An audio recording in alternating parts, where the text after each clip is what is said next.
Hello, I'm David Ansen. Tonight you'll see Akira Kurosawa turn his genius to dark, sardonic comedy. The movie is one of his most popular and one of his most brilliant, Yojimbo, which in English means the bodyguard. His star, as usual, is the great Toshiro Mifune, and once again he's playing an unemployed samurai. The time period is 1860, when a new middle class has risen to power and mercantile values hold sway. Money-making is the new god.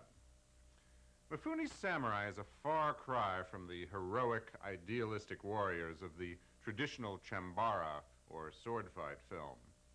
He's alienated, contemptuous, greedy, but his employers are even worse. He wanders into a strange town where a vicious rivalry between two gangs is raging. On the one side, a silk merchant. On the other, a sake merchant and his henchmen. Mifune proceeds to hire himself out to both sides and manipulate the situation so that the enemies destroy each other. His attitude, and Kurosawa's as well, is a plague on both your houses. But instead of moral outrage, Kurosawa directs this corpse-strewn story as a savage, full-bodied comedy. There was something so fresh and bracing about Yojimbo that it was soon imitated. The Italian spaghetti western director Sergio Leone turned Yojimbo into A Fistful of Dollars, the movie that made Clint Eastwood a star. As enjoyable as that movie was, Kurosawa did it first and best. Only a master could make such a dark fable into such an exuberant film. Here's the scathing Yojimbo.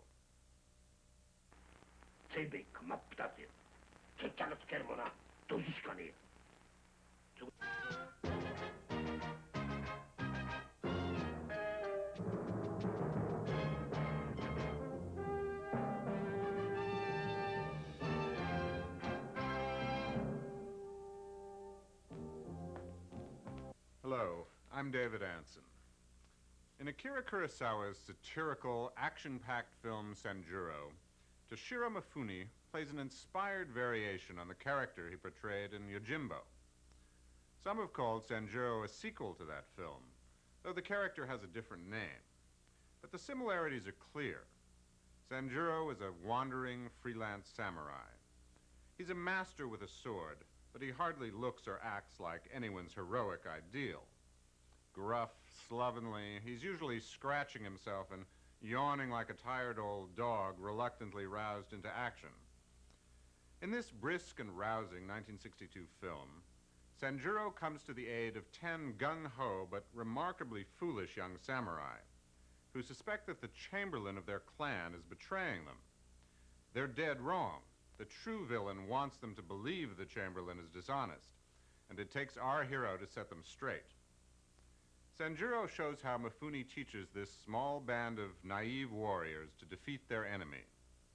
They're greatly outnumbered, but Mifune has many tricks up his kimono sleeve. The tone of this tight, clever entertainment is primarily comic, but Kurosawa has several serious points to make about violence and the true role of the samurai. His cautionary message comes through loud and clear in the astonishingly staged fight that ends the movie. It's one of the most startling duels ever filmed. I won't spoil this moment by describing it, but it's a shocker, and it makes clear that underneath all the fun and games, Sanjuro means business.